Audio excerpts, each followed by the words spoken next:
lakkoofsa Okay. 17 Inga. Waaqayyo dachaa sinaa eebbisu.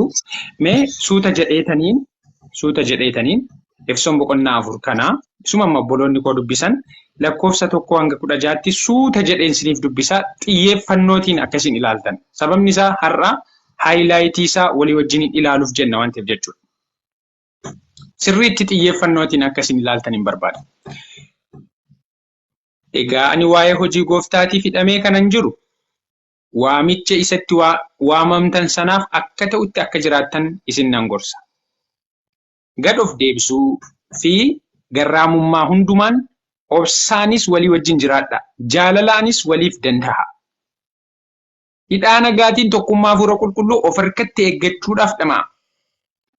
Akkuma abdiin waamicha inni isinitti waamamtan tokkicha ta'e, dhagni tokko, hafuurri tokko, gooftaan tokko, amantiin tokko, cuuphaan tokko, Waaqayyoof abbaan waan hundumaa tokkicha, inni waa hundumaa irra jira, waa hundumaan hin hojjeta, iddoo hunduma jiras. Tokkoon keenya garuu akka safara kennaa Kiristoositti ayyaana arganneera. Kanaaf caaffanni qulqullaa'an inni gara Waaqaatti yeroo ol ba'ee booji'ee dhaqee namootaafis kennaa kenneen jedha. Amma ol ba'e yommuu jedhu maal jechuu isaati? Dura biyya lafaa kana keessaa gara iddoo gadiitti gad bu'e jechuudha. Isuma gad bu'e sanatu Waaqaa fi lafa ofii isaatiin guutuudhaaf bantii Waaqa hundumaa gara irraatti ol ba'e. Isumatus namootaaf kennaa kenne. Kennaan isaas kaan ergamoota, kaan waan Waaqayyo isaanitti mul'ise warra himan, kaan warra wangeela lallaban, kaan eegdota, kaanis barsiisota akka ta'aniif ture. Inni warra Waaqayyoof qulqullaan hojii isa itti ergaman sanaaf qopheessuudhaaf waldaa isa dhagna Kiristoos sanas cimsuudhaaf kana godhe. Kunis amma hundumti keenya tokkummaa amantii ilma Waaqayyoo beekuu namoota ga'an taane guddannees safara guutummaa Kiristoos bira hamma geenyutti ta'a. Egaa nuyi si'achi ijoollee dha'aan asii fi achi rukutu warra qilleensa barsiisa namoota axaarotaatiin haxxummaa isaanii isa gowwoomsaadhaan raawwatamuunis fudhataman hin taanu.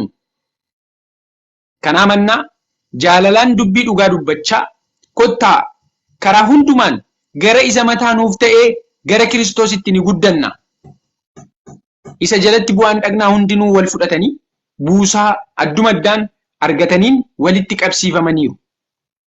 Yeroo bu'aan dhagnaa addumaddaan tooraan hojjetuttis dhagnichi hin guddata. Jaalalaanis of hin cimsaa jedha. Maqaa Waaqayyoo kan galateeffame haa ta'u. Heertuuwwan kana keessatti kan nuti arginu Phaawulos akkuma kutaa kanaan dura ilaalle keessumaa boqonnaa 3 lakkoofsa 1 irratti akkuma kaase akkuma hidhamuusaa akkuma kaase boqonnaa 3 lakkoofsa 1 irratti sababii kanaaf ani Phaawulos isin warra saba Waaqayyoo hin ta'iniif jedhee waa'ee Kiristoos Yesuusiif hidhameen jira akkuma jedhe hidhamuusaa akkuma ibse boqonnaa 3 lakkoofsa 1 irratti boqonnaa 4 lakkoofsa 1 irrattis ammas hidhamuusaa ibseeti itti fufaa jechuudha Phaawulos. Ammas hidhamuusaa ibseeti itti fufa. Maal jedhee? Egaa ani waa'ee hojii gooftaatiif hidhamee kanan jiru. Waa'ee hojii gooftaatiif waa'ee waan biraaf miti kan inni hidhame. Waa'ee hojii gooftaatiif hidhamee kanan jiru jedhe. Sana booddee waamicha isatti waamamtan sanaaf akka ta'utti akka jiraattan isinan gorsa jedha. Waa'ee waamicha isaan itti waamaman kana irra deebinee ilaaluun hin barbaachisu sababni isaa guyyaa borii sirriitti wanti nuti ilaalullee jira. Garuu boqonnaa 1 lakkoofsa 18 irratti deemtanii ilaaluu dandeessu. Waamicha isa itti waamamtan jedhee wanti Phaawulos kaasu jira jechuudha. Waamicha isa itti waamamtan jedhee. Waliigala garuu Phaawulos hidhamee sababni hidhameefi maaliif boqonnaa 3 keessatti sababii keessaniif yookiin sababii warra Waaqayyoof saba Waaqayyoo warra hin ta'iniif jecha Kiristoosiif jedhee kan hidhame ta'uusaa ibse as keessattis irra deebi'uudhaan hojii gooftaaf jecha akka hidhame ibse jechuudha. Garaagarummaan isaa boqonnaa 3 lakkoofsi 1 wanti inni hidhameef warra saba Waaqayyoo hin ta'iniif jecha akka ta'e ibseera Phaawulos. Boqonnaa 4 keessa waa'een kana hin jiru. Garuu xiyyeeffannaan isaa iddoo lamaanitti iyyuu waldaa Waaqayyooti jechuudha. Hojii gooftaaf jedheen immoo hidhame jechaa jira Phaawulos. Hayyee garuu boqonnaa afur kan lakkoofsa tokko hanga 16 yoo ilaaltan guutuutti waa'ee nama dhuunfaa irratti osoo hin taane waa'ee waldaa irrattidha kan inni xiyyeeffatu. Waa'ee waldaa irrattidha kan inni xiyyeeffatu. Sanuuyyuu waldaan dhaqna Kiristoos jechuutiin fakkeenya dhaqnaa fudhata Phaawulos. Fakkeenyaaf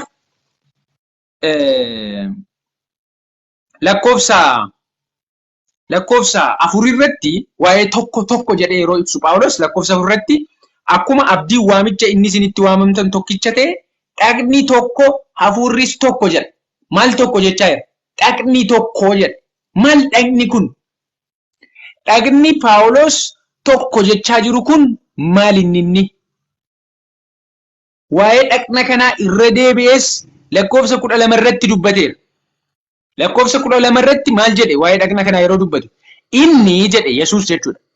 Warra Waaqayyoof qulqullaa'an hojii isa itti ergaman sanaaf qopheessuudhaaf jedheeti waldaa isa dhaqna Kiristoos sanas cimsuudhaaf kana godhe. Dhaqna kan jedhame, dhaqni tokko kan jedhame maalidha jechuudha? Waldaadha jechuudha. Waldaa Kiristoos. Dhaqna eenyuuti jedhamte waldaan? Dhaqna Kiristoos jedhamte jechuudha. Waldaan dhaqna Kiristoos jedhamte. Waldaan dhaqna Kiristoos jedhamte. Kanaafiyyuu fakkeenyummaa dhaqnaa fudhachuudhaan dhaqni tokkummaa qaba dhaqni. Maashaalee gidduu tokkummaatu jira. Garaagarummaan hin jiru. Waan tokkichaaf hojjeta dhaqni jechuudha.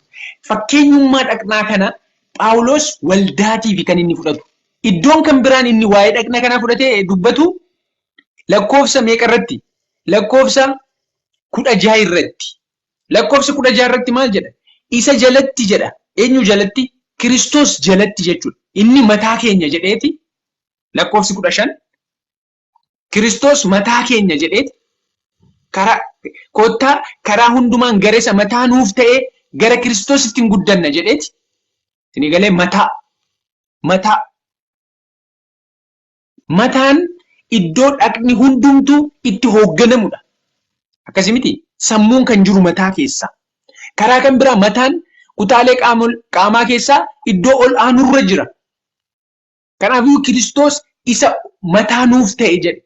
Kiristoos isa mataa nuuf ta'e itti guddanna erga jedhe booddee lakkoofsi 16 isa jalatti kana jechuun mataan gara olii jira, waa hundumaa gararraa jira. Isa jalatti qaamoleen hundumtuu immoo kan isaan hiriiran mataa jalatti. Hooggansa mataatiinis mataa sammuu jalatti kan isaan hoogganaman jechuudha. Lakkoofsi 16 maal jedha? Isa jalatti bu'aan dhaqnaa hundinuu wal fudhatanii tokkummaadhaan kan jedhu jechuudha. Buusaa adduma addaan argatanii walitti qabsiifamaniiru. Dhaqni qobaatti ganaxalamee taa'u hin jiru. Hin jiru. Dhaqni qobaatti adda bahee qobaasaa deemu hin jiru. Hundumtuu maashaalee fi buusaa garaagaraatiin walitti maxxananii waan tokkoof qofa hojjetu dhaqni jechuudha. Isin galee waa'ee waldaa kiristaanaa yeroo kaasu Phaawulos dhaqna jedheeti kaasa jechuudha. Sana booddee yeroo bu'aan dhaqnaa adduma addaan tooraan hojjetuttis dhaqnichi hin guddata, jaalalaanis of hin cimsa jedha. Kan akka hubannuuf Waaqayyo nu haa gargaaru. Yeroo akkam ta'utti jedha. Yeroo bu'aan dhaqnaa adduma addaan tooraan hojjetutti, tooraan jechuun ijji akka ilaaluuf isaan malutti, akka isatti kennametti sirriitti yeroo ilaalu, gurri sirriitti yeroo dhaga'u, harki sirriitti yeroo wantoota qaqqabatuu fi wantoota hojjetu, miilli bakka barbaadame yeroo deemu, garaachi waan barbaadame yeroo bulleessu, seeliin qaama hundumtuu waan irratti bobba'an irratti yeroo hojii isaanii irratti sirriitti hojjetan, tooraan yeroo hojjetan maaltu ta'a jedha. Yeroo sana dhaqnichi ni guddata jedha. Dhaqnichi ni guddata. Jaalalaanis of hin cimsa jedha. Jaalalaanis of hin cimsa. Waa'ee waldaa kiristaanaati kan inni dubbatu Phaawulos. Waldaan maal ta'uu qabdi? Waldaan dhaqna Kiristoos kan taate tokkummaa dhaqni qabu kana qabaachuu qabdiidha kan inni jedhu. Tokkummaan dhaqna bu'aalee dhaqnaa kana keessa, maashaalee dhaqnaa kana keessatti argamu kun waldaa kiristaanaa gidduutti argamuu qabaadha kan inni jechaa jiru. Argaa jirra tokkummaa argaa jirra walii keenya gidduutti tokkummaa akkasii, jaalala akkasii. Walii galatti wanta Phaawulos waa'ee dhaqnaa wajjin wal qabsiise waldaa kiristaanaaf dhaamsa inni dabarsutu akka nuti ilaalluun barbaada as keessatti jechuudha. Walumaa galatti giddu galeessi lakkoofsa 1 hanga 16 Kiristoosidha. Sababni isaa waa'ee waldaa yeroo kaasnu Kiristoos waldaa isaa keessatti sirriitti mul'achuu qaba kan beekamus Kiristoos. Maaliif jennaan? Lakkoofsa 7 irraa kaastanii yoo ilaaltan tokkoon keenya garuu akka safara kennaa Kiristoositti ayyaana arganne irra jedha. Sana booddee abbaan kennaa hundumayyuu Kiristoosidha nuun jedha. Maaliif? Inni gara waaqaatti yeroo ol ba'e boojii dhaqee namootaaf kennaa kenne. Amma ol ba'e yommuu jedhu maal jechuu isaati? Dura biyya lafaa kana keessa gara iddoo gadiitti gad bu'e jechuudha. Isuma gad bu'e sanatu waaqaaf lafa ofii isaatiin guutuudhaaf bantii waaqaa hundumaa gara irratti ol ba'e maqaan Waaqayyoo kan galateeffame haa ta'u. Waaqaa fi lafa kana ofii isaatiin guutuudhaaf asii ol ba'e. Duraanoo maal ta'e? Biyya lafaa kana namummaa otoo hin fudhatiin dura inni waa hundumaa gara irraa ture gadi gara iddoo gadii kanatti gadi bu'e jechuudha. Gara lafaatti gadi bu'e. Amma hoo du'aa ka'ee booddee akkam ta'e gara waaqaatti ol ba'e. Yeroo ol ba'e hoo gubbaama sana keessa jiraachuuf lakki maal gochuuf ree? Waaqaa fi lafa ofii isaatiin guutuuf. Waaqaa fi lafa ofii isaatiin guutuuf. Kiristoos. Kanaafiyyuu giddugaleessi waldaa, giddugaleessi ergaa wangeelaa eenyudha jechuudha? Kiristoos jechuudha. Giddugaleessi kennaa waldaa kiristaana keessa jiru eenyudha jechuudha? Kiristoos jechuudha. Kennaa kana waldaa isaatiif akka safara inni barbaadetti akka inni madaallii isaatiitti waldaaf kan kennu eenyudha? Kiristoostu kenna jechuudha. Boqonnaa 4 lakkoofsi 1 hanga 16 keessa icciitii gadi fagoo hedduutu jira jiran. Kan nuti har'a ija keenyaan waldaa keessatti argaa hin jirre. Of keenya gidduutti kan nuti argaa hin jirre. Ni galee? Kiristaanota gidduutti kan nuti argaa hin jirre. Innis inni waa'ee tokkummaa dhaqnaa. Phaawulos kan inni ibsu jiran. Dhaqna jedheetu dubbata bar. Waldaan Kiristoos dhaqna Kiristoos jedheetu dubbata bar. Dhaqni immoo garaagarummaa hin qabu. Dhaqni qobaatti adda bahee harki qobaatti adda bahee ani si malee miyuut godhi. Dhaqni qobaatti adda bahee ani qobaa kootii warra kaan hin barbaadu jedhu hin jiru. Hunduu tooraan walii wajjiniin hojjetu kan jedhu jechuudha. Waaqayyo nu gargaara. Garuu tokkummaan akkasii kun har'a waldaa kiristaanaa gidduu jira. Anaaf isin gidduu jira. Jarana sammuu yaadee seelii waa'ee hojjechuu tokko harki sammuu yeroo yaadu wanta tokko fuudhuu yeroo yaadu harki maal ta'a jechuudha. Gara wantichaatti hiixata. Isinii galee? Maashaaleen keenya immoo maal ta'u? Kottoonfachuuf diriiruu takkumatti wal ajajaniiti wantoota harki keenya kottoonfatee walitti kottoonfatee humna guutuuti wanta ajajame sana akka fuudhu godhu. Yeroo wal harkaa fuudhinsaan elaameedhaan maashaan qaama keenya yeroo hojjetuti akkasittiin wanti barbaadame tokko hojiitti jijjiiramuu danda'a. Amma akkas tokkummaa akkasiitu barbaadame waldaa kiristaanaa gidduutti. Anaaf isin gidduutti tokkummaa akkasiitu barbaadame garuu hin jiru. Garuu hin jiru. Ani waa'ee obboleessa kootiif hin dhiphatu. Obboleessi koo waa'ee kootiif hin dhiphatu. Nuti waa'ee walii keenyaaf hin dhiphannu. Namni tokko yoo kufe inni kaan immoo hin kaasu. Namni tokko yoo bade inni kaan immoo hin barbaadu. Faallaa kanaa namni walirratti ka'uu fi karaa ittiin hindoom ceephaa ittiin salphina namaa bakkeetti baasee karaa ittiin nama salphisuu barbaada hunduu jechuudha. Garuu qaama keessatti wanta akkasii hin jiru. Phaawulos waa'ee dhaqnaa yeroo dubbatu waa'ee kana sirriitti ibsa obboloota. Dhaqna keessatti inni tokko qubni yoo murame qubni keessan yoo murame guutummaa dhaqna keessaniitu dhukkubsata. Qubni keessan muramee jennaan nagaa hin qabdan. Iddoon nagaa qubadha. Akkuma kana hundumti keenya namni tokko gaafa miidhame, namni tokko gaafa bade, namni tokko gaafa rakkate wajjiniin rakkachuu kan qabu nuyidha. Sababni isaa nuti bu'aalee kutaalee qaama Kiristoos qaama tokkotu jira. Kutaaleen qaama kanaa garuu anaaf isini, maashaaleen qaama kanaa garuu anaaf isinidha kan jedhu jechuudha. Wangeelli keenya kanadha kan jedhu.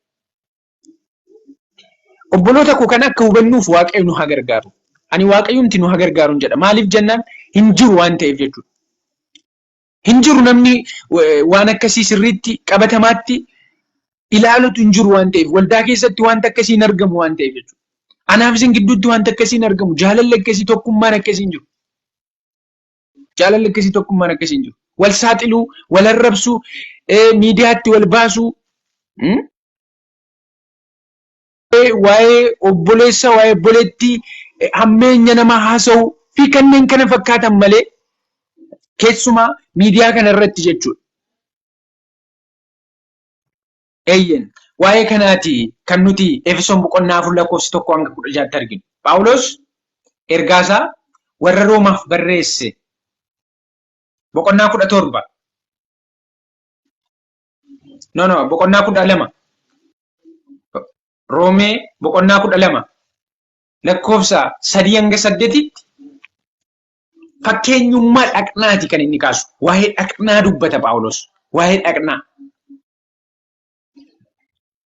Itti yaada waa'ee waldaa yeroo dubbatu Kiristoos waa'ee waldaa yeroo dubbatu Wangeela Yohaannis keessatti numa yaadattu jedheen yaada. Wangeela Yohaannis keessatti Kiristoos waldaa maalitti fakkeesse? Waldaa Kiristoos maalitti fakkeesse mee? Wangeela Yohaannis keessatti yeroo laallu boqonnaa isaa isinitti himu waldaa maalitti fakkeesse? Warri koomentii barreessaa rakkina hin qabu. Meenaa barreessaa. Kiristoos waldaa maalitti fakkeesse Yohaannis keessatti?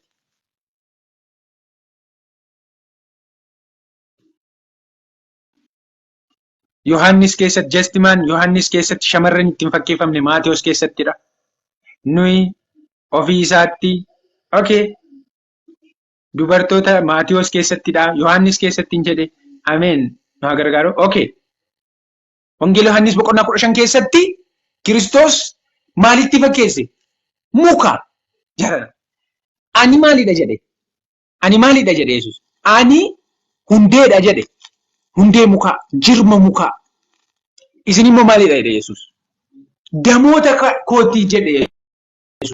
Dameen qobaatti adda bahee akkuma qaamaati jechuudha. Bari kutaama qaamaa jechuudha. Phaawulos qaama jedheeti dhaqna tokko jedheeti waa'ee maashaalee qaama namaa sirriitti dubbachaa jira. Akkamitti akka isaan wal faana hariiroo tokkummaatiin jaalalaan akkamitti akka isaan hojjetanii walii wajjin guddatan jechuudha qaamni. Wangeela Yohaannis boqonnaa 15 keessatti immoo muka kan waa'ee mukaati kan nuti arginu jechuudha. Muka wayinii.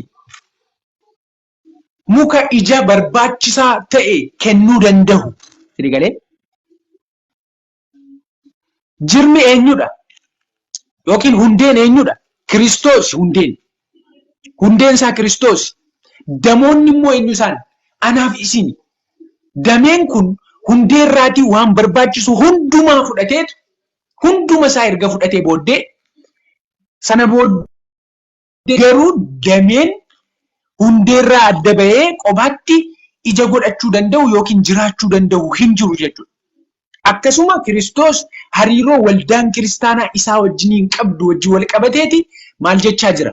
Isin damoota kooti ani immoo jirmadha. Walitti dhaqna tokkicha jechuudha bara. Phaawulos dhaqnatti fakkeesse, Yesuus immoo mukatti fakkeesse jechuudha. Saayinsiin lamman isaayyuu tokkuma. Saayinsiin lamman isaayyuu tokkuma. Lamman isaayyuu waa'ee maaliiti kan inni kaasu? Waa'ee hariiroo Kiristoosii wajjin qabaachuuti. Karaa Kiristoos eebba hafuuraa hundumaa waa'ee argachuuti obboloota ko. Inni galee waa'ee Kiristoos keessatti eebba hundumaa giddu galeessi waa hundumayyuu Kiristoos. Kanaafidha Wangeela Yohaannis keessatti Kiristoos lakkoofsa 5 yoo dubbistan anatti gargar baatanii waan tokkollee gochuu hin dandeessan jedhe. Phaawulosis maal jedhe Efesoon boqonnaa 4 lakkoofsa 15 irratti? Kiristoos mataa keenyaa jedhe. Mataa keenya. Kiristoos nuti immoo isa jalatti kutaalee maashaa kan biraadha jedhe. Mataan mee ilaalame harki tokko qobaatti adda bahee sammuun kan hin ajajne jechuudha. Sammuu irraatii ajaja kan hin fudhanne harki yookiin onneen yookiin maashaan tokko kutaa tokko kan ofiisaa hojjechuu danda'u wayi tokko gochuu danda'u hin jiru. Wallamman sayyuu wal fakkaata. Phaawulos immoo Roomee boqonnaa 12 deemnee yoo dubbisne dhaqna jedheetu dubbata jechuudha. Dhaqna. Mee ergaa Phaawulos gara warra Roomaatti barreesse boqonnaa 12 lakkoofsa 3 hanga 8tti kan jiru isiniif hin dubbisa. Lakkoofsa 3 ayyaana sanaaf kennameen namni waa yaaduun isaaf ta'u caalaatti akka of hin yaadne. Tokkoon hima garuu adduma addaan akka amantii isaaf kennametti akka of ilaaluun ta'uufitti haa yaadu. Sana booddee lakkoofsa 4 nuyi dhaqna tokkotti bu'aa dhaqnaa baay'ee qabna. Dhaqna tokkotti bu'aa dhaqnaa baay'ee qabna. Bu'aan dhaqnaa hundinuu immoo hojii adda addaa qabu. Kana jechuun harki hojii qabaa, onneen hojii qabaa, tiruun hojii qabaa, kaleen hojii qabaa, lukti hojii qabaa, sinigalee sombi hojii qabaa, garaachi hojii qabaa, lafeen hojii qabaa, foon hojii qabaa, ribuun hojii qabaa. Hundumti isaanii hojii mataa isaanii qabu dhaqni. Dhaqni kan hojii mataa isaa hin qabne hin jiru. Nuyi dhaqna tokkotti qabna. Bu'aan dhaqnaa hundinuu immoo hojii adda addaa qabu. Hojii adda addaa. Akkasuma nus immoo utuma baay'ee taanee jirru Kiristoositti dhaqna tokko. Nuyis bu'aa dhaqna waliiti. Nuyi maaninni? Nuyi bu'aa dhaqna waliiti. Kiristoositti garuu nuti meeqa? Dhaqna tokko. Kiristoositti nuti dhaqna tokko. Ani immoo miila jechuudha. Yoo obboleessi koo inni tokko onnee ta'e, obboleessi koo inni tokko immoo kaleedha jechuudha. Yoo kaleen hin jiru ta'e, qaamni akkuma hojjechuu hin dandeenye. Waan qaamni guutuun jiraateef kaleen keessa hin jiru taanaan hojjechuu akka hin dandeenye. Akkasuma ani dhibuun koo yookiin obboleettii miidhaa haganan jedhamne qaba jechuudha. Sini galee hariiroo guddaa walii wajjin qabaachuu qabna nuti jechuudha. Tokkummaa qabaachuu qabna nuti jechuudha. Kiristoos keessatti nuyi dhaqna tokko. Kiristoos keessatti. Ani waan kana akkasii nuyis bu'aa dhaqna waliiti kan jedhu jechuudha. Akkuma isinii kaase qubni yoo cite yookiin ammoo harki yoo cite yookiin ammoo miilli yoo cite akkuma dhukkubsatu. Waa'een koo namoota hunduma keessan dhukkubsachiisuu qaba. Waa'een obboleettii tokko hunduma keenya dhukkubsachiisuu qaba. Jaalalaan waliif danda'uu qabna. Wajjin qabaachuu qabna. Waliif yaaduu qabna jechuudha. Dhaqna tokko waan taaneef. Waa'ee kanaati kan inni kaasu. Lakkoofsa 6 kaasee nan dubbisa. Akka ayyaanni kennaa garagaraa qabna. Kennaan isaa waan Waaqayyo namatti ibsu dubbachuu yoo ta'e, akka amantichaa wajjin walii galutti dubbachuudha. Hidhaan nama gargaarutti hin jabaanne. Barsiisuu yoo ta'e barsiisichatti haa jabaatu. Kennaan isaa nama gorsuu yoo ta'e gorsuutti haa jabaatu. Inni haa kennu. Inni dura bu'us dhimmee haa geggeessu. Namni namaa oowus fuula ifaadhaan haa hojjetu jedha. Inni galee? Kanaafiyyuu akkuma harki hamma jechuudha. Harki gahee uumamaan itti kenname haga akkuma inni bahu. Kaleen hanga gaafa nuti duunutti gahee itti kenname akkuma bahu. Sombii kennaa itti kenname hanga gaafa duunutti akkuma hojjetu. Akkasuma hundumti keenya kennaa ittiin dhaqna tokkicha karaa Kiristoos walitti dhufne kana keessa jennu qabna jechuudha. Kennaan keenya garuu garagara. Waa'ee kanaati kan inni kaasu. Dhaqna tokko. Tokkummaa dhaqnaa. Qorontos kanaati kan inni kaasu. Qorontos irraa boqonnaa 12 dhiifama. Boqonnaa 12 irratti keessumaa lakkoofsa 12 irraa kaasee lakkoofsa beenan isiniif dubbisaa. Qorontos irraa boqonnaa 12 lakkoofsa 12 irraa kaasee namoonni barreeffachuu barbaadan koomentii irratti barreessaa namoonni barreeffachuu barbaadaniif tarii. galatoomii kiristiyaanitii. Qorontos irraa boqonnaa 12 lakkoofsa 12 irraa kaasee maal jedha? Kiristoos akka dhagna baay'ee qabuuti jedha. Phaawulos waa'een tokkummaa maashaalee gidduu jiru isa biratti waan salphaa miti jedhan. Phaawulos biratti waa'een tokkummaan maashaalee gidduu jiru, waa'een miillaa fi ijaa maashaaleen kun akkamitti tokkummaatiin akkasaan wajjin hojjetan Phaawulos biratti bifa salphaatiin hin ilaalamani. Obboloota kiristaanota gidduutti tokkummaa maashaalee kanaa barbaada jechuudha. Waaqayyo nu gargaaru. Kun immoo ergaa Phaawulos waa'ee mukaa gaafa kaasu Kiristoos keessatti mukti hundumtuu damee tokko jechuudha. Dameen baay'een jiraachuu danda'a garuu dameen kun kanuma muka tokkorra jira jechuudha. Leegalee iyyen akkas jedha. Kiristoos akka dhagna tokkicha isa bu'aa dhagnaa baay'ee qabuuti. Bu'aan dhagnaa sun yoo baay'atan iyyuu dhagnuma tokkicha. Nuyi warri Yihudoota hin ta'inis, warri garbummaa jala jiran, warri birmaduunis hundumtuu ta'uudhaaf hafuura tokkoon cuubamneerra. Maal taane? Dhagna tokko ta'uudhaaf hafuura tokkoon cuubamneerra. Efesoon boqonnaa 4 yaadadha lakkoofsa 4. Hafuurri tokko kan jedhu jechuudha. Amantiin tokko, gooftaan tokko kan jedhu jechuudha. Abdiin waamichaa tokko kan jedhu jechuudha. Eegalee? Kanaaf Yihuudoon warri Yihudoota jala jiran warri birmaduunis hundumti keenya dhagna tokko ta'uudhaaf hafuura tokkoon cuubamneerra. Nuyi hundumti keenya akka dhugnuufis hafuurri qulqulluun inni tokkichi nuuf kennameera. Hafuurri tokko kenname hunduma keenyaaf. Lakkoofsa 14. Dhagni tokko immoo bu'aa dhagnaa baay'ee qaba malee tokkicha duwwaa qaba miti.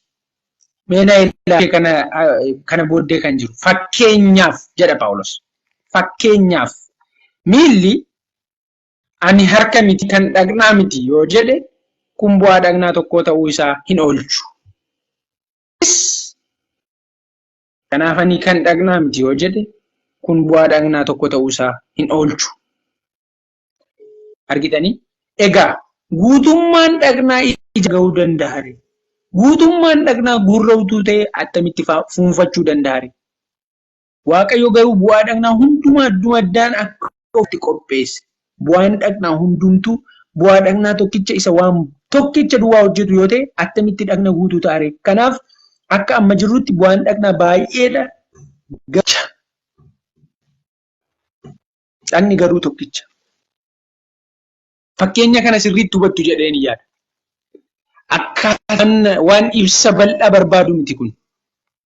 Ibsa bal'aan barbaadu kun. Harki waan itti kenname hojjeta ani ija miti waan ta'eef ani ijjis ani gurra miti waan ta'eef ani dhagna keessa hin jiru jedhu ani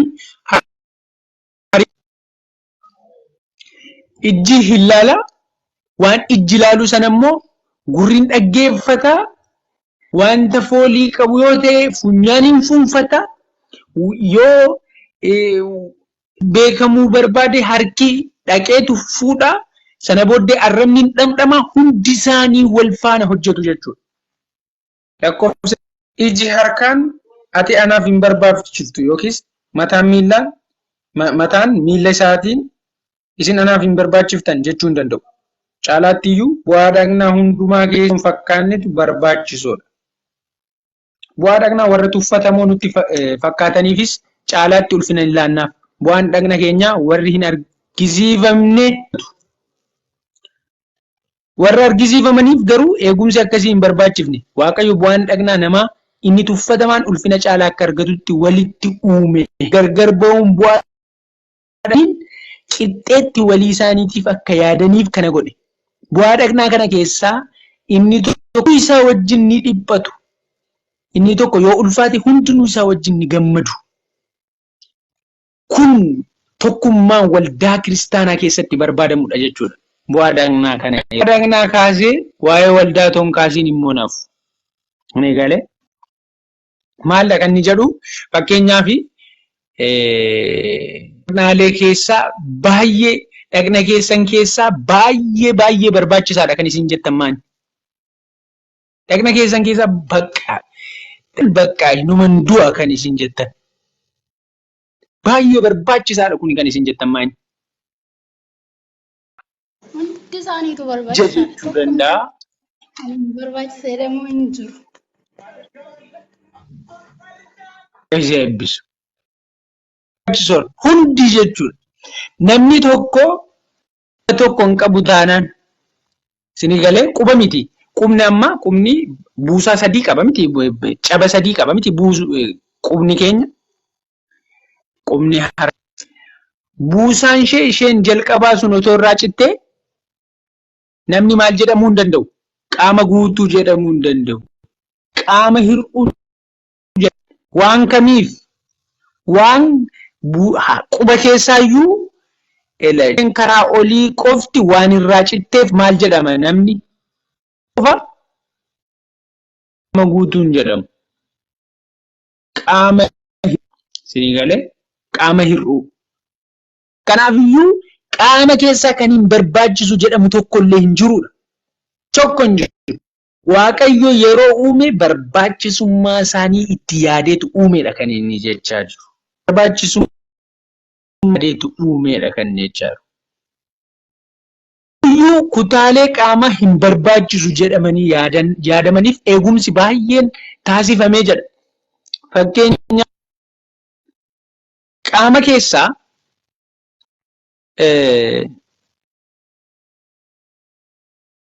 qaama keenya keessa jiru ribuuleen garagaraa jechuudha. Maashaalee wal qabsiisan, foon gidduu kan jiran, lafeewwan maashaa ribuuwwan garagaraa jiru. Garuu namni isaan argu hin jiru. Horiin gizee qalamu, horii yeroo qalamu ribuuwwan kana yeroo argitan homaa bakka faayidaa waan qabu adiima ta'anii qofa isinitti mul'atu. Kanaaf faayidaa waan qaban isinitti fakkaachuu dhiisuu danda'u. Garuu waan akka Phaawulos amma jedhutti waan jedhamanii yaadamaniif iyyuu eegumsaaniif godhamaa jedhe. Ijji fakkeenyaaf hin barbaachisa, baay'ee barbaachisa namni ifa arguuf, namni ijji garuu filla fiitii kana jirti. Balaan tokko yoo dhufe eenyu bira dhufa jechuudha. Ijuma kana bira dhufa. Balaan hamaan tokko dhufnaan ijumarra bu'a jechuudha. Wantoonni barbaachisoodha jedhaman kanaaf qaama keessaa kutaan kun hin barbaachisu jedhame tokkollee hin jirudha. Hundumti isaanii waliin hin barbaachisu. Waa'ee kennaa hafuuraati kan inni kaasaa jiru yeroo waa'ee kanaa ilaallu jechuudha. Waa'ee kennaa hafuuraati waan inni dubbachaa jiru. Namoonni tokko kennaalee waldaa keessatti kennaalee hafuuraa kana hin laalla booddee kana gaafa roobii irra deebinee ilaalla waa'ee kennaalee kana namoonni kennaalee guddaa xiqqaa jedhanii namoonni adda baasanii ilaalu. Kennaan kun guddaa, kennaan kun xiqqaadha jedhu. Kennaalee keessaa isin guddaadha kan isin jettan maannin. Kennaalee keessaa bakka kun dhibamuu hin qabu kan isin jettan. Kennaalee keessaa kun dhibamnaan bakka waldaanuu waldaa hin fakkaattu kan isin jettan. Ishii kennaa keessa baay'ee guddaa fi bakka namni kennaa akkasii qabummaa bakka sirriitti bakka beekamaadha bakka kan jettan. Kennaan maannin. Tarii baruu waan hin barbaadeef nama dhukkubsattoota fayyisu kennaa dhukkubsattootaaf kadhachuuti. Kennaa hafuura hamaa baasuuti. Tarii kennaa raajii dubbachuuti. Sababni isaa namoonni yeroo tokko addatti namoonni nama waaqayyoo jedhamanii waamaman nama waaqayyoo jedhamanii kan waamaman ulfinni adda ta'e wayii kan kennamuuf tarii namoota raajii dubbatan ta'uu danda'a. Tarii yookiin immoo namoota dhukkubsattoota fayyisan ta'uu danda'a. Waan tokko isinitti himu. Macaafa qulqulluu kana keessatti kan inni jechaa jiru barbaachisan kan godhameefi warra hin barbaachisan jedhamanii yaadamaniif. Fakkeenyaaf onnee caalaa qaama keessatti onnee caalaa wanti barbaachisu jedhattanii yaaddu. Onnee caalaa jechuudha. Yeroo yaadnu onnee caalaa onneen sekendii tokkoof hojii dhaabdee jennaan. Sekendii tokkoof hojii dhaabdee jennaan guutuutti namni du'aadha. Namni du'aadha. Baay'ee namni numa du'a. Qilleensi hin deemu taanaan jechuudha. Daqiiqaa tokkoof daqiiqaa lamaaf turuu danda'a ta'a malee namni numa du'a battalatti. Onneen garuu baay'ee barbaachisaadha. Garuu balaan yeroo ijadhaa malee onneedhaa balaan filla fiitii yeroo dhufu jechuudha. Kan inni dha'u balaan onnee hin dha'u. Onneen hin mul'atu ka. Simii galee yeroo warra namoonni kennaawwan akka onnee ta'an jechuudha. Kennaawwan akka onneetti waldaa kiristaanaa iddoo tajaajilan eenyufaati beektu? Onneen waldaa kiristaanaa eenyufaati beektu? Warri mana isaaniitti jilbeenfatanii waldaaf kadhatan. Simii galee yaa Waaqayyoo paaster keenya akkasitti isa gargaare ayyaana baay'isiif yeroo inni dubbatu arraba isaa ati diibii Yekelee ati isa eebbisi yaa Waaqayyoo ati faarfana baay'isiif kwaarii keenyaaf ayyaana baay'isi jedhanii warra waldaa keessatti dhoksaatti otoo namni tokko isaanii waldaaf kadhatanii jechuudha. Isinii galee warra waldaa kiristaanaaf kadhatan. Namni hin beeku. Jiran namni hin beeku. Even wanti isin addaa yoo dhufee warroota fuulduratti bahanii dubbatanii irratti dhufa malee namoota akkasii irratti qormaanni addaan dhufu yoo argitan. Addaa.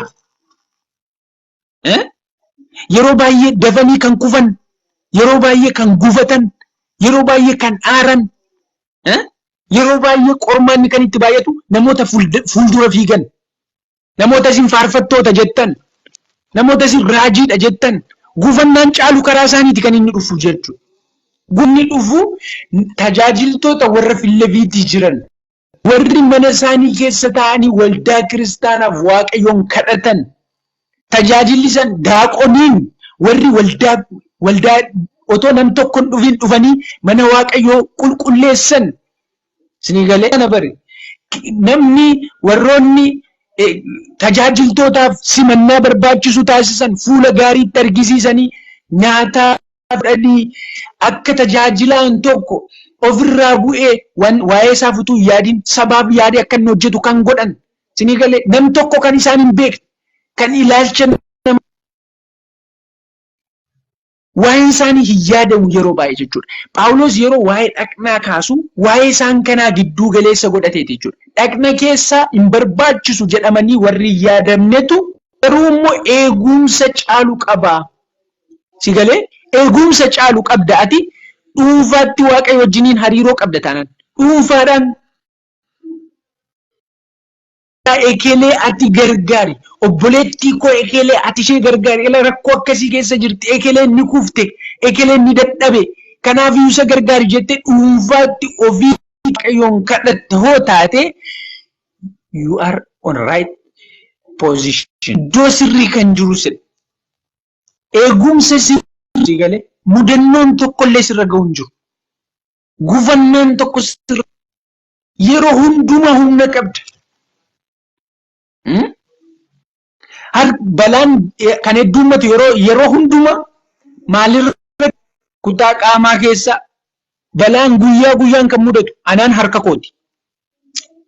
Harki kooti balaa hedduutu isa mudachaa oola harka koo jechuudha. Sababni isaa maaliif? Filafiitii waa hundumatti kan fiigu harka kooti. Sana keessattis kan lixu harka kooti. Isa kana keessattis kan lixu isa fiigu isa gaarii. Sababii kanaaf yeroon shunkurtii murachuuf jedhus inni kutaadu yeroon nyaata ibiddarraa baasuuf jedhus ibiddi inni gubanaan. Isinii galee bakka wantoonni warroota Filafiitii deeman warra Filafiitii bahan isaan irratti balaan heddummata. Waa'ee kanaati Phaawulos kan inni jedhu. Ifin itti aansee waa'ee kennaati. Garuu barbaadu lakkoofsa meeqan? Lakkoofsa 26 meetti yaadame obboloota lakkoofsa 26 maal jedha lakkoofsi 26 kana keessaa inni tokko yoo dhiphate hundinuu isa wajjin ni dhiphatu jedha. Inni tokko yoo ulfaate hundinuu isa wajjin ni gammadu jedha. Bu'aa dhagnaa keessa fakkeenyan sinii kaasa. Ijji sababii rakkoo keessa Gilaasii baay'ee barbaachisu argate komfortii yoo itti dhagahame ija kanatti ijuma jettanii yaaddu no qaama keessa dhagahama asis ilaali achis ilaali sin godha ni galee asis ilaali achis ilaali sin godha yoo sababii yeroo tokko yeroon ijoollee ta'an kopheen kaawwanne yeroo daa'ima ta'een kophee yeroon hin kaawwatiin jira. Sababii yeroo bonaa keessa maal iddoo garagaraa baadiyyaa keessatti hin dhaladhe qullaa yeroon deemu wantoonni gobaan garagaraa wantoonni qoraattiin na waraanan yeroo miila kanatti argame kopheen itti ta'u miila qofatu gammada isinitti fakkaata no kan isa faana gammadu guutuu qaamaati achi qoraattii irra jechaa deemisiin godha. Ni galee ijji qoraattii ilaaltee hin sodaattu jechuudha. Konfidensii qabdi miila irratti sababni isaa maaliif? Miilli caammaa akka qabu beekti waan. Kanaafiyyuu kan inni jechaa jiru macaafni qulqulluun Phaawulos waldaa jiru gammadu. Yeroo namni tokkotti rakkina guddaa rakkinni nama tokko mudatu immoo isin rakkina isaa hirmaadhaadha. Waliif gadduu danda'uu qabdu, waliif yaaduu danda'uu qabdudha. Dhaqna tokkicha waan taaneef waa'ee kanaati. Sana kan jiru waa'ee kennaati sila isinitti himeera. Maal jedha? Ammas hundumti keessan dhaqna Kiristoosi adduma addaan bu'aa dhaqna isaatiiti. Waaqayyoon agarsiis waldaa kiristaanaa keessatti namoota lammaffaa warra waan inni itti mul'ise dubbatan siisan kana booddee warra dinqii hojjetan isaanitti aansee warra dhukkubsattoota fayyisuudhaaf kennaa qaban warra namoota gargaaran warra hojii gaggeessan warra afaan hin beekneen dubbatan kaaseera. Tokkoffaa lammaffaa kan inni jedhu garuu sadarkaa miti. Sadarkaa isaanii miti kan inni jechaa jiru. Waldaa kiristaanaa keessatti isaan kanaan kaaseera jedha. Lakkoofsa 29 dhaggeeffadha sila maal jedhe hundumatu ijadha yoo ta'e jedhe guutummaan qaamaa ija yoo ta'e attamitti dhagahuu danda'a lakkoofsan jechuudha. Guutummaan dhaqnaa gurra yoo ta'e akkamitti immoo arguu danda'a kan jiru argitu jechuudha. Ni galee 12 lakkoofsa 29 irratti maal jedha hundumatu ergamootaare hundumatu mul'ata waaqayyoo dubbataare hundumatu dubbii isaa barsiisaare hundumatu kennaa dhukkubsattoota fayyisuu qabaare hundumatu isa dubbatame hiikaare isin garuu kennaa warra caalan argachuudhaaf dhamaa ani immoo isaan kana hundumaarra isa caalu iyyuu isinittan beeksisa jedheeti boqonnaa waa'ee jaalala kennaa hundumarra caalu jaalala isaan kana hunduma qabattanii jaalala hin qabdan yoo ta'e zeeroodha akka sibiila walitti rukutamee kilililil jedhu akkasumaan taatu malee homa bu'aan qabdanii jedha. Kennaan kun hundumtu jiraate jaalalli hin jiru taana. Boqonnaan 13 waa'ee jaalalaati. Garuu hundi eenyummoo kadhataadha. Eeshi hunduu afaan hin beekamne dubbata yoo ta'e eenyummoo hiika, eenyummoo dhaggeeffata. Ni galee? Hundumti ija yoo ta'e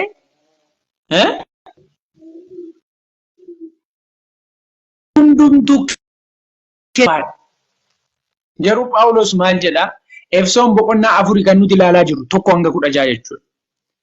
Boqonnaan 4 1 hanga 6 tokko ta'a. Kan inni jechaa jiru waldaa kiristaanaati tokko ta'a. Dhaqna Kiristoosi. Mataan keenya Kiristoosi. Nuti kanaaf tokko ta'a jedha. Akka nuti waa'ee namaa waan gaarii akka nuti yaadnuuf. Waa'ee nuti yaadnuuf. Qorontoos isa kana keessatti Qorontoos irraa boqonnaa 1 lakkoofsa 7 irratti boqonnaa 1 lakkoofsa 7 irratti maal jedhaa? Qorontoos irratti kanaaf lammaffaa mul'achuu gooftaa keenya Yesuus Kiristoos kennaa hafuuraa keessaa tokkollee isinitti hin hir'atu jedha. Maal jedhaa? Lammaffaa deebi'ee dhufu gooftaa keenya Yesuus Kiristoos kennaa hafuuraa keessaa tokkollee isinitti hin hir'atu. Waldaan kiristaanaa kennaa kanaan guutuu fi badhaatu taati. Eeggachaatu jirtanii wanti isin adeemsuma keessa garuu wanti isin dheebottan hin jiru. Maalotoon faarfataa qabaadhe, maalotoon barsiisaa qabaadhe, maalotoon raajii qabaadhe, maalotoon ekelee qabaadhe wanti jedhu hin jiru. Hundumti guutuudha. Yoo maal ta'e, yoo isaan amma nuti jenne, yoo nuti dhagna tokkicha ta'uu keenya barre, sirii galee, yoo nuti walitti dhufeenya dhagni wal faana qabu sana walitti dhufeenya akkasii yoo nuti qabaanne, dhagna Kiristoos ta'uu keenya yoo nuti beekne, akkasittis yoo akkas ta'e qaama hir'uudhaan jedhamtu waldaan. Jaalannus jibbinus garuu kutaalee qaamaa keessaa tokko hin jiru taanaan maalidha namni? Qaama hir'uudha. Hafuuraa kana keessaa tokko hin qabdu taanaan maalidha isheen? Hir'uudha jechuudha. Hir'uudha. Waldaan Waaqayyoo Kiristoositti utuu waamamtu kennaalee hafuuraa barbaachisaadha jedhamanii macaafa keessatti barreeffaman keessaati hin qabdu tokko yoo ta'e yookiin harka hin qabdu yookiin ija hin qabdu jechuudha. Kanaafiyyuu namni harka toon qabaatiin qaama guutuun jedhamu yookiin ija toon qabaatiin qaama guutuun jedhamu qaama hir'uudha. Qaama hir'uudha jechuudha. Kanaaf maal jechaa jira Qorontoos irraa boqonnaan 1 lakkoofsa 7 dhufaatii gooftaa utuu eeggattaniiti kennaan isinitti hir'atu hin jiru guutuutti isiniif hin kennamaadha. Garuu wanti barbaachisaan maal inni Efesoon boqonnaan 4 lakkoofsi 1 waa'ee kanaati jechuudha kan inni kaasu. Waamicha isatti waamamtan sanaaf akka ta'utti akka jiraattan isin gorsa. Waamicha isatti waamamtaniif akkamitti akka jiraattan akka ta'utti kan nuti waamamne gara dhagna tokko ta'utti waamamne waan ta'eef dhagna tokko keessatti tokkummaa qabaachuu qabnaadha kan inni jechaa jiru. Waaqayyo nu haa gargaaru. Ani kana waan baay'ee dubbachuu hin barbaadu. Garuu Efesoon boqonnaan 4 lakkoofsi 1 hanga 16 dhagna Kiristoosidha nuun jedha. Dhagna Kiristoosidha nuun jedha. Yoo kana ani hin beeku maaltu akka nuuf galuu danda'u jechuudha.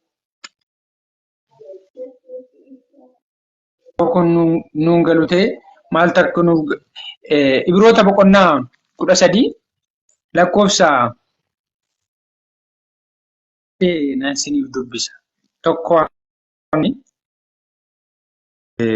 Ibroota boqonnaa 13 lakkoofsa 1 hanga 3tti kan jiru nan dubbisa. Maal jedhaa? Akka obbolootaatti wal jaalachuu keessan itti fufaa jedha. Wal jaalachuu keessan itti fufaa. Keessummoota simuu hin dagatinaa. Karaa kanaa namoonni utuu hin beekin ergamoota Waaqayyoo maal ta'aniiru? Simataniiru. 3 maal jedha? Akka waan ofii isaanii wajjin mana hidhaa keessa jirtanitti warra hidhaman yaadadhaa.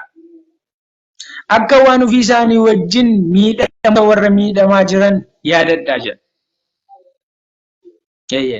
Ibroota boqonnaa 13 lakkoofsa 1 hanga 3.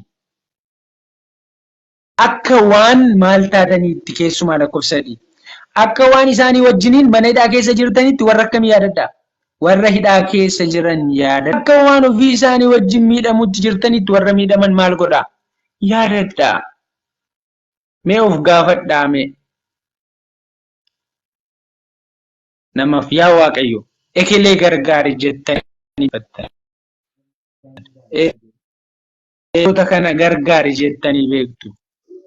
Yeroo kadhattan ofii keessaniif yeroo jilbeenfattan namoota dhuunfaa maqaa dhooftanii isaaniif ni kadhattu.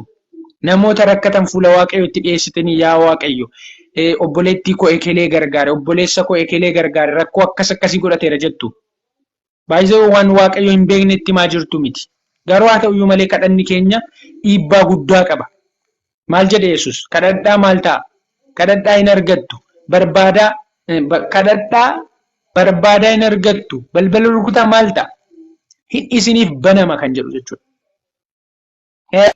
Walii keessaniif kadhadhaa. Walii keessaniif kadhadhaa.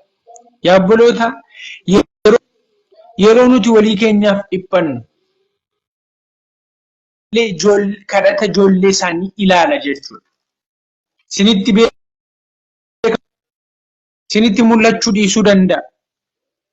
Yeroo baay'ee banne tokko ammuma akka raawwatu waan barbaannuuf jedha. Kitaabni qulqulluun kan inni jedhu akka nuti maal goonudha. Yoo waliif kadhanne immoo akka maal ta'u?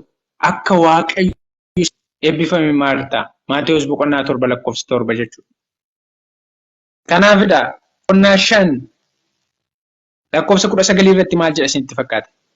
Yaaqoob boqonnaa 5 fi 20 isinii dubbisa. Akkas jedha. Obboleettiin keessaa namni tokko dhugaarraa yoo jallate namni biraa deebisee kan isa fidu jiraachuun hin ta'a. Yoo maal ta'e? Yoo inni karaarraa jallate, karaarraa yoo inni maqe. Inni nama cubbamaa karaa jal'aarraa deebise sun lubbuu du'a oolchuusaa baay'inni cubbuus haa beeku. Ko hin bade inni kaan immoo dullaa qabatee dudduubaa deemuu miti. Inni kan immoo arraba qaratee dudduubaa yaa'uu miti. Inni galee yoo ta'e inni waan ittiin waa'ee nama haasa'u waan ittiin yeroo gara nama kan biraa dhaquu miti. Namni yoo kufe waliif dirmadhaadha. Fiilingiin macaafa qulqulluu keessatti Yesuus hin kolfe hin argitan. Ni kolfee kan jedhuun barreeffame.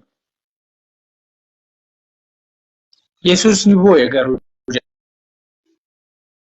Yesuus ni boo'e jedhameera.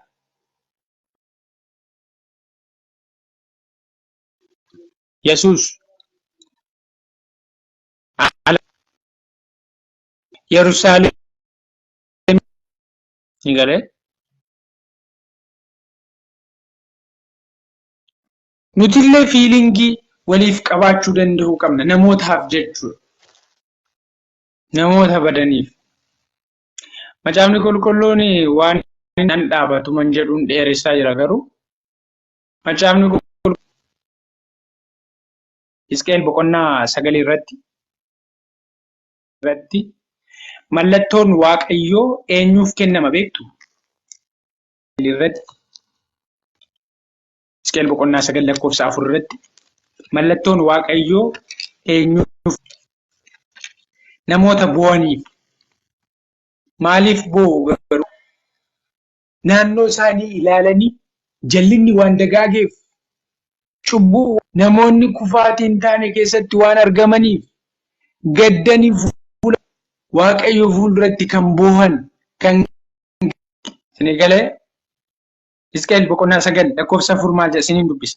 Waaqayyo jedha yommus namichaan mandara Yerusaalem keessa adeemiitii adda sababii wanti ciggaasisaan as keessatti hojjetameef gaddanii boo'anitti milikkita adda namoota akkasitti milikkitanaaf godhi jedhe Waaqayyo.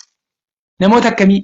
Wanti ciggaasisaan mandara keessatti waan raawwatameef namoota gaddanii boo'an. Namoota kun isaan gaddisiisu. Yeroo tokko waan tokko humaan namatti hin fakkaatu. Humayyuu isinitti fakkaachuu dhiisuu danda'a bakka.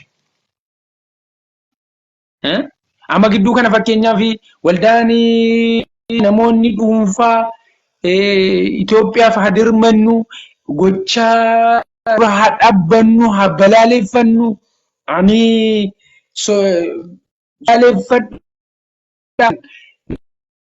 namoonni akkasittiin dhimmi kun isaanitti dhagahame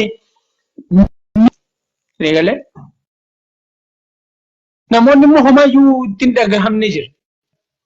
Homaa ittiin dhagahamu bakka waan tokko. Sodomummaan babal'atee dhiisee wanti ittiin dhagahamne jechuudha. seenuu baate kan ittiin dhagahamne jechuudha. Jira bakka. Homaa ittiin fakkaatu jechuudha. Waldaan wawwaachaa jirti. Sagalee ta'aa jetti. Asii suura gara poostii gochuun dhiisu garuu wantoota hammeenya akkasii irratti garuu qophii miti jechuudha. Gadda hin qabu. Keessa isaa wanti itti dhagahamu hin jiru jechuudha. Yabboloota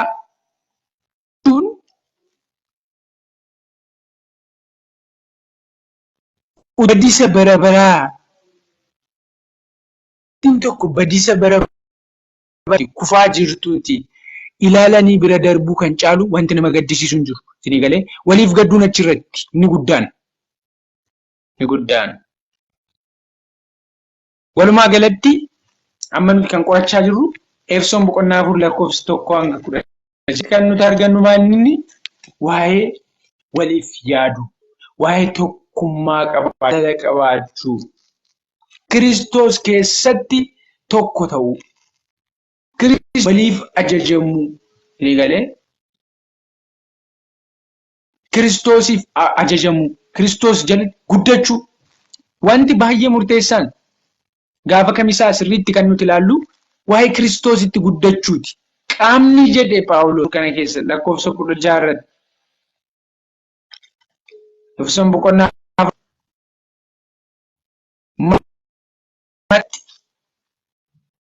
bu'aan dhagnaa hundinuu wal fudhatanii buusaa addumaddaan argataniin walitti qabsiifamaniiru. Yeroo bu'aan dhagnaa addumaddaan ittiin guddata. Jaalalaanis of hin cimsa jedha. Takka. Tooraan bakka yeroo isaan hojjetan dhagni hin guddata. Yeroo tokko immoo dhagni ilkaan nyaatee gadi dabarsuu hiduma hin dhiisu.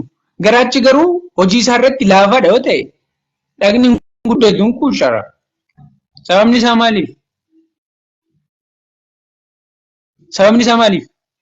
Garaachatu nyaata ilkaan anyakee gaditti dabarse seeraan bulleessee qaama ijaarsaaf ta'utti qaamaaf hin dhiyeessine waan ta'eef. Kanaafiyyuu maal ta'a jechuudha? Kanaafiyyuu qaamni hin quucara jechuudha. Garuu irraa barbaadamu maal jedha? Misooma, hin guddata.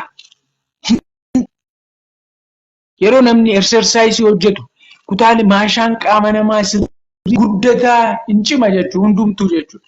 Akkasuma tooraan gaafa hojjetamu akkasuma namni hin cima kutaaleen qaamaa namaa hin guddata. Waldaan kiristaanas akkasi. Hojii nutti kenname irratti ayyaana waaqayyo nuuf kenne irratti walii wajjin wanti dudduuba nu deebisu hin jiru hin guddanne Kiristoositti amalli keenya Kiristoosiin fakkaata. Dubbiin keenya hundumtuu hojiin keenya Kiristoosiin fakkaata. Foolii gaarii bu'uun fayyan hundumtuu nutti dabalamu jechuudha. Asii nuti ani beetiin arrabsaan ayyaantuu lattuu lammiin arrabsa taanaan isin arrabsitu taanaan nuti walitti deebine walitti humna taanaan isa namni nama dha'u caalaa isa ufii keessaniin of dhooftantu simmiidha beektu kana. Murteesse namni maal fudhata beektu gaafa ofitti murteesse of miidhuu gaafa barbaade. Finyoo mormatti ofiidha jechuudha. Yoo barbaade yookiin ibsaa qabachuu deema yookiin rakkina jechuudha. Kanaafiyyuu walii keenya irratti baay'ee guddina hafuura keenyaa hin miidha walii keenya irratti. Efesoon boqonnaa 4 lakkoofsa 1-16 irratti ilaalla. Waaqayyo torban kana guutuu dhugaatti dubbii kana hubannee taasisu